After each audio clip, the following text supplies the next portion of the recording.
નમસ્તે. આજે આપણે થોડા ફળકથનના નિયમમાં થોડા આગળ સમજીશું. ભાવફળના નિયમો, ફળકથનના નિયમો આપણે થોડા લઈએ છીએ ને થોડા આપણે સમજીએ છીએ. જેમ કે લગ્નાધિપતિ મિત્ર ક્ષેત્રી કેન્દ્ર ત્રિકોણમાં શુગ્ર સહિત શુભ્ર દ્રષ્ટિ, ઉચ્ચ ગ્રહની સાથે બે શુભ્ર વચ્ચે તેમજ લગ્નથી 11મી હોય તો બળવાન બને છે. લગ્નાધિપતિ એટલે લગ્નેશ. પહેલા ભાવનો જે બી માલિક થાય તે લગ્નાધિપતિ. મિત્ર ક્ષેત્રી એટલે લગ્નનો સ્વામી લગ્નેશ પોતે એના મિત્ર ગ્રહની સાથે જન્મ કુંડલીમાં ક્યાંય પણ બેઠો હોય.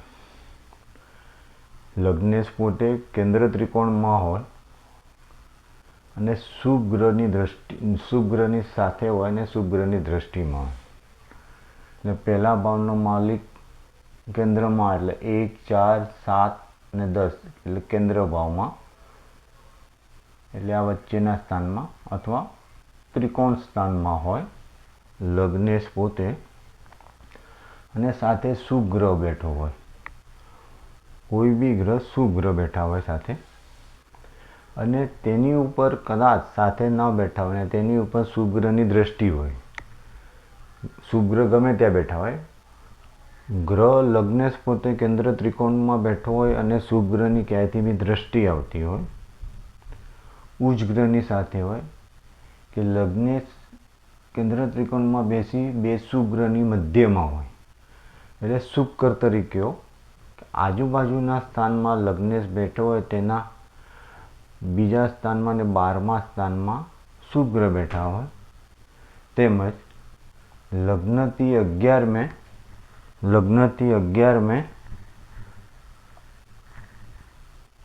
શુભ ગ્રહ બેઠો હોય ને 11મા સ્થાનમાં બી શુભ ગ્રહ બેઠો હોય તો લગ્નેશ બળવાન બને છે તેમ કહેવાય.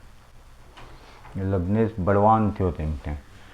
લગ્નેશને કોઈ બી પાપ ગ્રહની અસર ન હોય એટલે લગ્નેશ બળવાન કહેવાય. એવી રીતે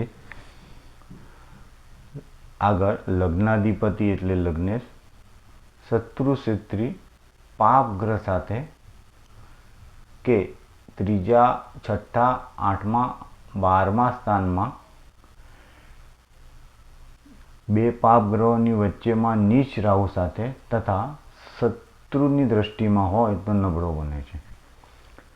લગ્નેશ નબળો કેવી રીતે બને?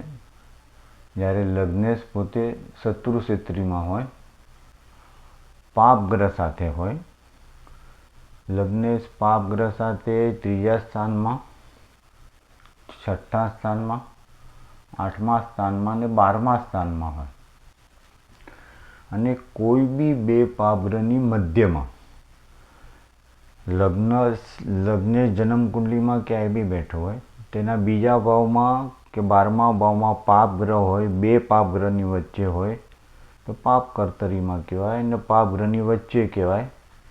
રાહુ નીચનો હોય તેની સાથે હોય કે શત્રુની દ્રષ્ટિમાં તો અશુભ ગ્રહની દ્રષ્ટિમાં હોય, પાપ ગ્રહની દ્રષ્ટિમાં હોય, અને તો તે લગ્નેશ પોતે નબળો બને છે તેમ કહેવાય.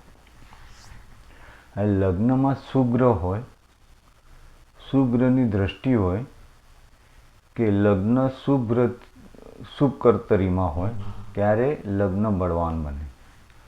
એટલે લગ્નમાં એટલે પહેલો જ ભાવ જ ખાલી જોવાનો. લગ્નમાં કોઈ બી શુભ ગ્રહ બેઠો હોય,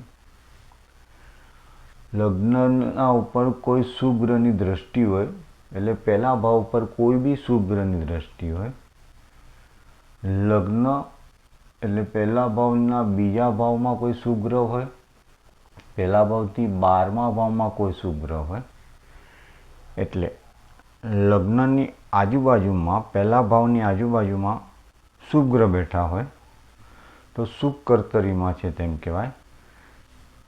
એટલે આ લગ્ન બળવાન થયું તેમ કહેવાય. લગ્ન ભાવ બળવાન થયો તેમ કહેવાય. લગ્ન શુભ ગ્રહની દ્રષ્ટિમાં, શુભ ગ્રહની આજુબાજુમાં શુભ ગ્રહ બેઠા હોય એ લગ્નનો ભાવ, પહેલો ભાવ બળવાન થયો તેમ કહેવાય.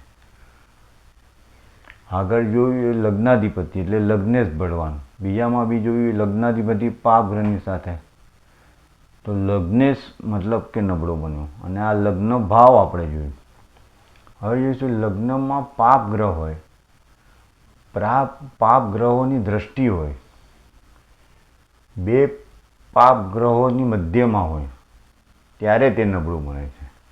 એટલે હવે લગ્નમાં કોઈ પાપ ગ્રહ બેઠો હોય અથવા લગ્ન ભાવ ઉપર ક્યાંયથી બી કોઈ પાપ ગ્રહની દ્રષ્ટિ થતી હોય અથવા બીજા ભાવમાં કોઈ પાપ ગ્રહ હોય અને 12મા ભાવમાં કોઈ પાપ ગ્રહ બેઠો હોય તો લગ્ન બે પાપ ગ્રહની વચ્ચે આવી જાય. તેથી લગ્ન ભાવ, પહેલો ભાવ નબળો બને છે તેમ કહેવાય છે. આ રીતે જન્મ કુંડલીમાં ત્રીજો ભાવ, 5મો ભાવ, 8મો ભાવ, 12મો ભાવ સ્થાનના સ્વામીઓ નબળા છે કે બળવાન તે તપાસવું. કારણ આ સ્થાન અને તેના સ્વામી બળવાન હોય તો સામાન્યપણે આપત્તિ, વિપત્તિ, દુઃખ, દરિદ્રતા લાવનાર બને છે. આ ભાવના સ્વામીઓ નબળા છે કે બળવાન તે, એટલે કે ત્રીજો ભાવ, 5મો ભાવ, 8મો ભાવ અને 12મા ભાવ સ્વામીઓ નબળા છે કે બળવાન તે તપાસવું. એટલે આ ભાવના સ્વામીઓ સમજો શુભ ગ્રહની સાથે છે કે અશુભ ગ્રહ, એટલે પાપ ગ્રહની સાથે છે કે શુભ ગ્રહની સાથે. જન્મ કુંડલીમાં ક્યાંય બી બેઠા હોય તો તે સમજો બળવાન બનતા હોય, તેના સ્વામીઓ બળવાન બને, એટલે કે અશુભ સ્થાનના સ્વામીઓ સમજો બળવાન બનતા હોય, 3જું, 5મું, 8મું અને 12મું બળવાન બનતા હોય તો સામાન્યપણે આપત્તિ, વિપત્તિ, દુઃખ, દરિદ્રતા લાવનાર બને છે. એટલે અશુભ ગ્રહના સ્વામીઓ હોય તે બળવાન ના બનવા જોઈએ. જો બળવાન બનતા હોય તો તમારે ઘણું દુઃખ, ઘણી આપત્તિ, ઘણી આફત, દરિદ્રતા લાવવાવાળા બને છે. તે તમારે તપાસવું કે શુભ ગ્રહની સાથે બેઠા છે કે અશુભ ગ્રહની સાથે બેઠા છે, કે શુભ ગ્રહની દ્રષ્ટિમાં છે કે અશુભ ગ્રહની દ્રષ્ટિમાં છે. આ રીતે દરેક ભાવનું ભાવથી બીજા ભાવમાં, 12મા ભાવમાં, આજુબાજુના ભાવમાં જે બી ભાવ તમે જુઓ છો તેના આજુબાજુના ભાવમાં કે શુભ ગ્રહ બેઠો છે કે પાપ ગ્રહ બેઠો છે. એટલે કે સમજો ફક્ત એક ભાવ આપણે જોવું હોય, સમજો ને 7મો ભાવ આપણે જોવું હોય તો તેના સમજો કે તેનાથી બીજા ભાવમાં કોઈ શુભ ગ્રહ બેઠો છે કે અશુભ ગ્રહ બેઠો છે તે તપાસવું.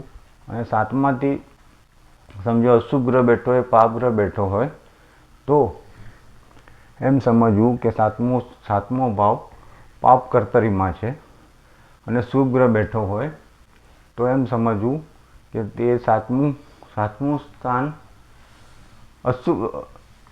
શુભ કર્તરીમાં છે અને પાપ ગ્રહ હોય તો પાપ કર્તરીમાં છે. એટલે સાતમો ભાવ બળવાન છે કે નબળો છે તે તમારે તપાસવું. 7મા ભાવ પર શુભ ગ્રહની દ્રષ્ટિ છે, અશુભ ગ્રહની દ્રષ્ટિ છે, પાપ ગ્રહની દ્રષ્ટિ છે તે જોવું અને પછી જ તમારે ફળકથન કરવું. કયા ભાવનું ફળ તમારે જોવે છે, એ ભાવ બળવાન છે કે અશુભ છે, એ ભાવ બળવાન છે કે નબળો છે, એ આગળ શુભ કર્તરીમાં છે કે પાપ કર્તરીમાં છે, શુભ ગ્રહની દ્રષ્ટિમાં છે કે અશુભ ગ્રહની દ્રષ્ટિમાં છે તે જોવું. તેથી તમને ભાવની ખબર પડશે કે ભાવ બળવાન છે કે ભાવ નબળો છે અને તે હિસાબે તમારે ફળકથન કરવાનું રહેશે.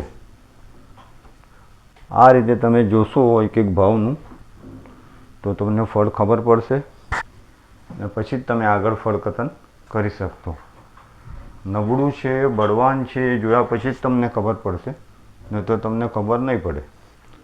તમે જેવું ફળકથન કાઢશો વિચારીને કાઢો અને પછી જ તમે ફળકથન કરશો તો તમને ફળની ખબર પડશે અને તમને ભાવની તમને સોર્ટ આઉટ કરવાની ખબર પડશે કે શુભ અને અશુભ ફળ આપે છે કે નથી આપતું ભાવ, ને પછી જ તમને ખ્યાલ આવશે. આજે આપણે અહીંયા સુધી રાખીશું. તમને મારો વિડીયો ગમે તો લાઈક કરજો અને ના ગમે તો ડિસલાઈક કરજો. ધન્યવાદ.